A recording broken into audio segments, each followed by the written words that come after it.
नमस्कार प्रेक्षकांनो, तर आपण बघतोय तू ही रे माझा मितवाचा आजचा इंटरेस्टिंग असा एपिसोड.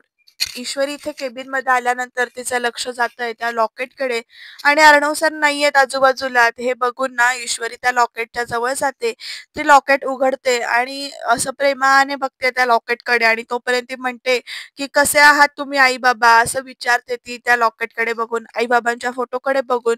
आणि हळूच म्हणते की तो भडकूचंद तुम्हाला त्रास देत नाही ना.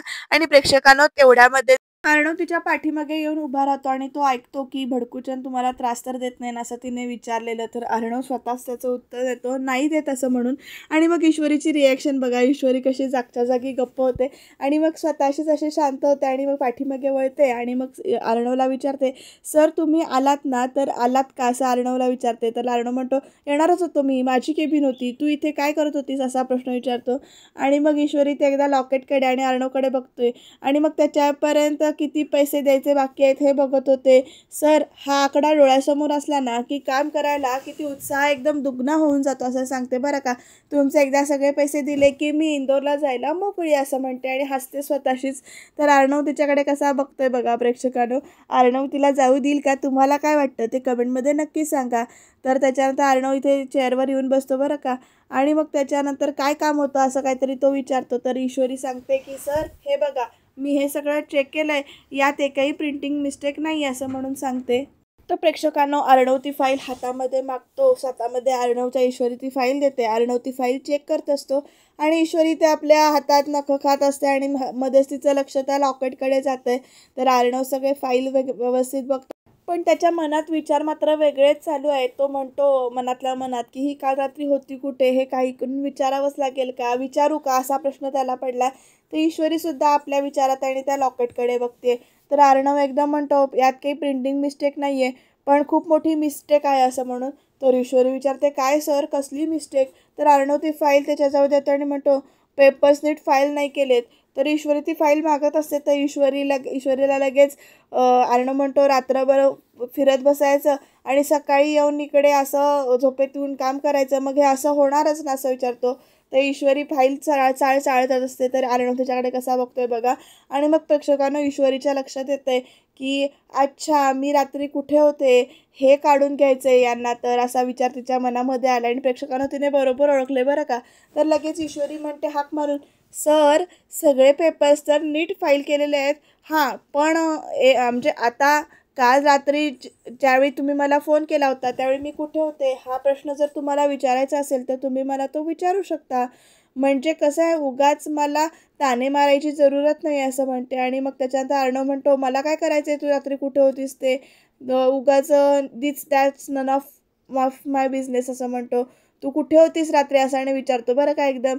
ईश्वरी म्हणते पण तरीही मीच सांगून टाकते ना तुम्हाला. सर आपल्या ऑफिसमधल्या कॅन्टीनच्या त्या शलाकाताई आहेत ना, त्यांच्या हातून देवीची ओटी भरली होती, तर त्यांचा ना खूप मोठा प्रॉब्लेम झाला असं म्हणून. त्यांचा नवरा आहे ना, तोपर्यंत अर्णव तिला बोलूच देत नाही आणि म्हणतो ओ मी विसरलोच होतो. तर ईश्वरी विचारते काय सर.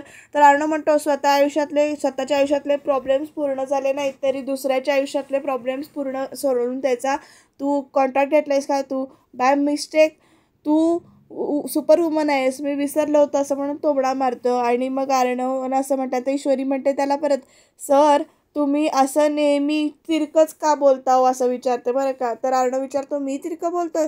तर ईश्वरी म्हणते सॉरी, पण म्हणजे हो असं म्हणून सांगते, पण राग मानून घेऊ नका तुम्ही, पण तुम्ही तिरकंच बोलता असं म्हणते. आणि कसं आहे हे बघा, तुमच्या बोलण्यात कुठे कुठे काळजी दिसते का हो असं विचारते. तर त्याच्यानंतर काळजी वाटली होती म्हणून तर विचारत होतो ना तुला, असं अर्णव बोलता बोलता परत थांबतो आणि ईश्वरी शॉक करून बघते आणि म्हणते हां काळजी वाटली.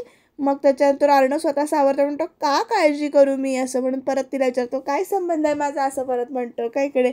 आणि मग त्याच्यानंतर मी भडकूचंद आहे ना, म्हणजे मला नीट बोलता येत नाही असं स्वतःच बोलायला चालू करतो. तर ईश्वरीला आता कसं झालंय बघा, तिचंच वाक्य तिला ऐकून दाखवलं अर्णवने. तर प्रेक्षकांना ईश्वरी स्वतःच्याच तोंडात काहीतरी पुटपुटत होते की काल रात्री बरं होते आणि आज एकदम अचानक काय झालं. तर ईश्वरीला पुटपुटताना बघून अर्णव म्हणतो तू काय म्हणालीस आता असं विचारतं.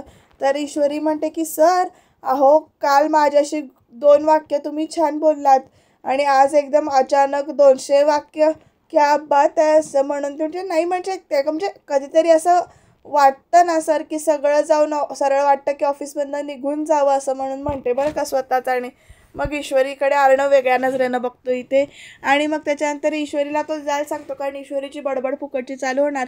मग ईश्वरी गेल्यानंतर तिकडनं हा परत स्वतःच्याच विचारात हरवला आहे बरं का इथे. ईश्वरीला तर त्याने जायला सांगितले पण त्याच्या मनात आलंय.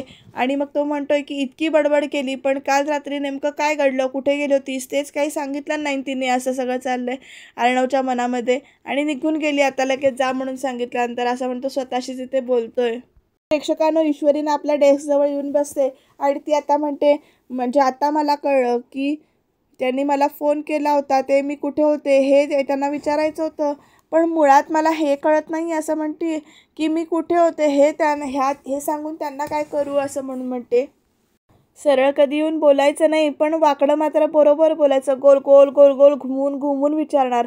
म्हणजे डायरेक्ट म्हणजे लगेच कामाला जास्त सगळं चाललं आहे त्यांचं. आणि मग ती बडबड बडबड करते ईश्वरी अर्णवबद्दल आणि म्हणते शलाकाताई असं म्हणून तिच्या डोक्यात विचारतो की मी सांगत होते शलाकाताईंबद्दल. म्हणते हे भगवान शलाकाताईंशी काही फोनच नाही झाला असं म्हणते.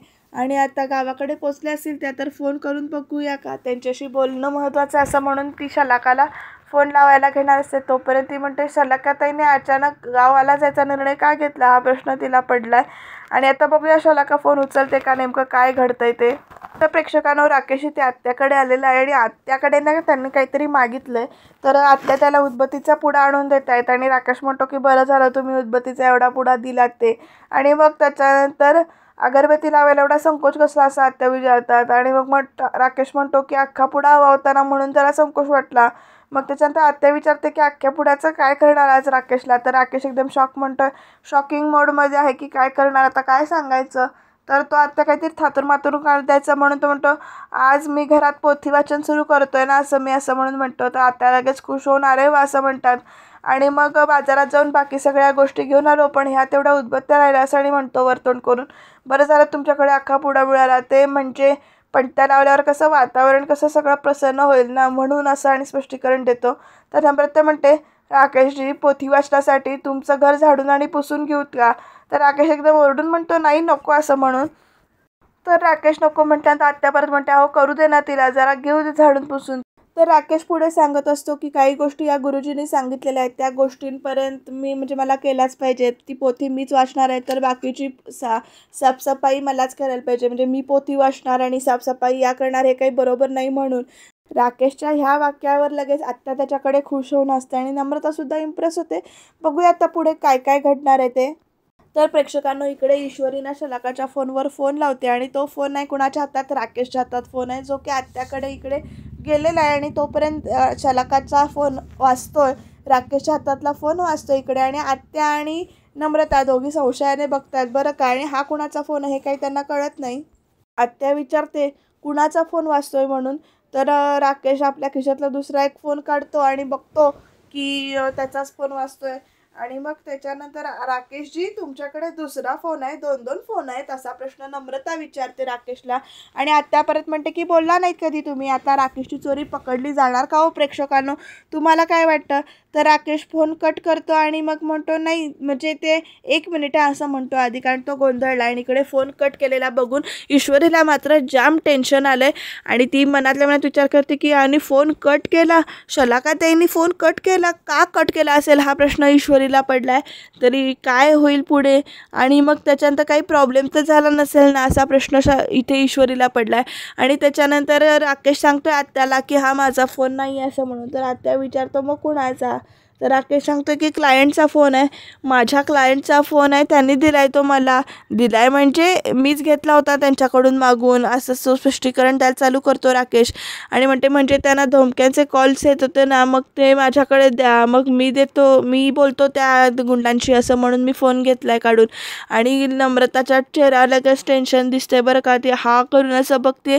आणि राकेशला केवढा तरी घाम फुटला आहे. तर आत्या विचारते राकेश तुम्हाला एवढा घाम का आला असं म्हणून. तर राकेश एकदम हसतो तिच्याकडे बघून आणि सावरतो स्वतःला. घाम असा प्रश्नच विचारतो आणि मग त्याच्यानंतर आत्यासुद्धा हो असं म्हणतात. तर राकेश म्हणतो उकाळा सुरू झालाय ना आत्या, एप्रिल मे सगळं महिना चालू झालाय, उन्हाळा सुरू झालाय म्हणून घाम आला असेल. बरं मी येऊ का, देवाचं पूजा जे काही पोथीवाचन आहे ते वेळेत सुरू करायला हवं ना, असं म्हणून तो तिथनं काढता पाय घेतो बरं का. आणि तो निघून गेल्यानंतर प्रेक्षकांनो आत्याला नम्रता काय विचारते बघा आणि म्हणते राकेशजी कधी कधी विचित्र वागतात नाही असा प्रश्न विचारते. आणि मग आत्या पण म्हणते राकेश अगं नाही ग, मला नाही असं वाटत. असं आत्याने आता ते नम्रताचं म्हणणं उडवून लावलंय. पण नम्रताला म्हणतं मात्र काहीतरी वाटतं की राकेश कधीतरी विचित्र वागतात. तुम्हाला काय वाटतं ते कमेंटमध्ये नक्की सांगा. तर प्रेक्षकांनो इकडे नम्रता आणि इकडे आकाश दोघं फोनवर बोलत आहेत. आकाश सांगत असतो की दादाच्या मनात ईश्वरीबद्दल सॉफ्ट कॉर्नर होत चाललाय. तर नम्रता विचारते की मैत्री होऊ शकते का, तर आकाश म्हणतो आपल्यात आहे तशी का असं म्हणून. तर नम्रता तिकडे गप्प आहे. आणि मग त्याच्यानंतर आकाश पुढे सांगतो काल रात्री दादांना रात्री फंक्शनमधले ईश्वरीचे फोटोज बघत बसला होता आणि ते बोलताना इकडे लावण्य ऐकते बरं का. आणि लावण्याला अजून राग येतोय की ईश्वरीचे फोटो बघत बसला होता. आणि मग लावण्य एकदम आकाश असं म्हणून ओरडते. तर आकाश फोन नंतर करतो असं म्हणून ठेवतो आणि मग नम्रताचा फोन तो ठेवून देतो पटकन. आणि मग फोन ठेवल्यानंतर इकडे बघा प्रेक्षकांनो लावण्य आता काय विचारते आकाशला आणि आकाश काय उत्तर देतोय त्याच्या प्रश्नांची. तर आकाश आपण आपल्या ऑफिसमधल्या लोकांना, चांगलं काम करणाऱ्या लोकांना इन्सेंटिव्ह देतो बरोबर आहे का असं म्हणून लावण्य विचारते आकाशला. तर आकाश पण त्याला दुजोरा देतो आणि म्हणतो की हो बरोबर आहे. तर लावण्य म्हणते की आय जस्ट थॉट आपलं एक USचं क्रॅक करण्यामागे ईश्वरीने खूप कंट्रीब्यूट केलं आहे, तर आपण तिला इन्सेंटिव्ह द्यायला पाहिजेत असं म्हणून आता लावण्य आकाशला म्हणते शी डिझर्व्स इट असं सांगते बरं का. आणि पुढे म्हणते प्लस याने स्टाफ पण मोटिवेटेड राहतो असं म्हणते पुरं का. तर आकाश म्हणतो ओके हे सगळं तू बोलतेस का असं विचारते. आणि म्हणते मग त्याच्यानंतर हो मीच बोलते कारण त्याच्यात थोडासा प्रॉब्लेम झाला आहे. AR खूप रागवला आहे ना तिच्यावर सध्या. आणि या सगळ्यात जर काही ईश्वरीला इन्सेंटिव्ह मिळणार असेल तर आणि त्यात जर मी ARशी बोलले तर तो कसा रिॲक्ट होईल, हॉनेस्टली आय डोंट नो असं म्हणून सांगते बरं का. आणि पुढे म्हणते त्यामुळे काय आहे तू बोल ना त्या म्हणजे ARशी या बाबतीत असं म्हणते. आणि मग आकाश म्हणतो आर यू शुअर की तू तिला इन्सेंटिव्ह देणार आहेस. तर त्याच्यानंतर लावण्य म्हणते की 100% आणि म्हणते म्हणजे I am not decided it पण नक्की डिसाईड करणार असं म्हणून सांगते. आणि आकाश सर कंपनीचे नियम आहेत ना ते माहीत नाही. मग त्याच्यानंतर असं पॅम पण म्हणते माहिती आहे ना तुम्हाला. तर त्याच्यानंतर लावण्यानं असं हो यस म्हणते. आणि आता बघूया आकाश मी बोलतो दादाशी असं म्हणतोय. तर लावण्य खुश होऊन म्हणते ग्रेट तू बोल असं म्हणून. बघूया आता इन्सेंटिव्ह किती देते आणि इन्सेंटिव्ह दिल्यानंतर काय नवीन वेगळं वळण घडणार आहे आणि काय नेमकं घडणार आहे ते. आणि मग त्याच्यानंतर पॅम म्हणते लावण्याला की वा लावण्या तू काय प्लॅन्स केला आहे. तर लगेच लावण्य म्हणते की हा इन्सेंटिव्ह जो काही आहे तो बदलणार ईश्वरीचं भविष्य असं म्हणते काहीतरी. आणि ईश्वरीकडनं निघून जाणार ऑफिसमधनं असं ती स्वप्न बघते. आणि म्हणजे ती त्याच्याशी म्हणते आणि ती एअरला पैसे प्रयत करून स्वतःचं लॉकेट घेऊन या ऑफिसला कायमचं बाय बाय करणार ईश्वरी असं म्हणून स्वतःशीच खुश झाली आहे बरं का. आणि टिचकी बिस्की वाजवते आणि पॅमला विचारते गेटिंग इट. तर पॅमसुद्धा म्हणते की येस म्हणून. आता बघूया काय काय होतंय पुढे. ते इंटरेस्टिंग वळणावर आले सिरियल, त्यामुळे आम्ही चॅनलला सबस्क्राईब करून ठेवा. तर इकडे अर्णवचं काय चाललंय बघा प्रेक्षकांनो. अर्णव काहीतरी काम करतोय, मध्येच त्याचं लक्ष त्या लॉकेटकडे जात आहे आणि मध्येच तो परत आपल्या विचारात हरवतोय. प्रेक्षकांनो हे सगळे जुने मधले फ्लॅशबॅकचे सीन्स आहेत ते त्याला आठवत आहेत बरं का इथे, की कसं ईश्वरी आणि त्याचं भांडण झालं होतं, काय काय झालं होतं ते सगळं आठवतंय. कारण भर बाजारात ईश्वरीनं गाडीची काच फोडली होती. काच बदलायचे 50,000 रुपये द्या, माझं लॉकेट परत द्या असं ईश्वरी म्हणत असते. माझ्या आईबाबांची आठवण येते. तर त्याच्यानंतर अर्णव म्हणतो की आता पैसे परत मिळेपर्यंत हे लॉकेट माझ्यापर्यंत राहील. आणि मग त्याच्यानंतर जॉबमध्ये ठेवण्यासाठी एक क्लॉज असेल की माझी असिस्टंट म्हणून तू 15 दिवस नाही टिकलीस तर तुला हा जॉब सोडावा लागेल. तर ईश्वरीनं ते चॅलेंज स्वीकारलेलं असतं हे सगळं गोष्टी. आणि 1 लाख रुपये वरती द्यावे लागतील असं म्हणून सांगितलं असतं. तर ईश्वरीनं ते चॅलेंज स्वीकारतंय हे सगळं ते आठवतंय त्याला. तो आपल्याच विचारात आहे. परत त्याला हेही आठवतंय प्रेक्षकांनो की ईश्वरी ही फाटक्या नशिबाची पोरगी 49,800 रुपये तुमचे नक्की देणार. आणि मग त्याच्यानंतर तिनं शिलाई मशीन चालू केलं असतं त्यांच्या आईचं ते सगळं आठवतं आहे. आणि मग त्याच्यानंतर म्हणजे तुम्हाला न विचारता मी तुमचं मशीन सुरू केलं, तुमच्या मशीनला हात लावला आणि अर्णव कसा त्यावेळी इमोशनल झाला होता, हे सगळे प्रसंग आठवत आहेत. आणि मग त्याच्यानंतर तुमच्या आईचं जुनं मशीन हे प्राईसलेस आहे असं म्हणून त्याच्यानंतर इकडे ईश्वरी बोलत असते अर्णवला, ते सगळे प्रसंग आठवत आहेत. बराच वेळ त्यांनी फ्लॅशबॅकमध्ये घालवला आहे, पण अर्णव ऑफिसमध्ये बसूनसुद्धा ईश्वरीसमोर असूनसुद्धा ईश्वरीच्याच विचारात इकडे हरवलेला दाखवला आहे बरं का प्रेक्षकांनो. आता या हरवलेल्या विचारातच पुढे काय घडणार आहे मजा ते बघा. कारण आकाशाला आता अर्णवशी बोलायला तो हाका मारतोय, दादा दादा असं म्हणून. आणि मग त्याच्यानंतर इकडे आकाश अर्णवकडे बघतोय, तर आकाश आधी बसलाय बरं का. आता अर्णव सांगतो बोल पुढे काय ते. आणि मग त्याच्यानंतर आकाश म्हणतो आपल्याला ईश्वरीमुळे एवढं मोठं क्लायंट मिळालं, US डील क्रॅक झालं, आपण तिला काही इन्सेंटिव्ह दिलं नाही आहे, तर आपण तिला काही ते इन्सेंटिव्ह द्यावं लागेल असं म्हणून आकाश सांगतो. तर प्रेक्षकांना अर्णव राकेशला म्हणतो की ते डिपार्टमेंट तुझं नाही आहे. तर आकाश म्हणतो की हो माझे डिपार्टमेंट ते नाही आहे, पण मला वाटलं की ऑफिसमधले सगळे विसरले असतील म्हणून त्याची आठवण करून द्यावी, म्हणून मी ती आठवण करायला आलो. इन्सेंटिव्ह देऊया का असं विचारतो बरं का. ओ येस ग्रेट, कारण अर्णवने इन्सेंटिव्ह देऊया असं सांगितलेलं असतं. आणि मग त्याच्यामुळे किती पैसे देणार असं म्हणून चाललं आहे. आणि मग त्याच्यानंतर तिची सॅलरी वगैरेची काय ते राऊंड फिगर मिळून. तर अर्णव म्हणतो की यू मेक शुअर की ती रक्कम व्यवस्थित असेल इन्सेंटिव्ह, तर निघात असं म्हणून डायरेक्ट सांगतो बरं का. आणि आता आकाश तिकडनं बाहेर पडलाय, बघूया आता पुढे काय काय घडतंय ते. तर आकाश त्याला हळूच टोमणा मारतो की स्टाफचा तू विचार करतोयस का एकट्या कुणाचा विचार करतोयस. तर अर्णव म्हणतो नको, ते अर्थ काढायची काही गरज नाही, निघाता तू असं म्हणून सांगतो. प्रेक्षकांनो खरंच मजा मजा येते बरं का थोडी थोडी. आणि अर्णव परत आपल्या विचारात हरवला आणि म्हणतोय मिस इंदोर काय म्हणालीस तू की माझ्या बोलण्यात काळजी नसते ना म्हणून.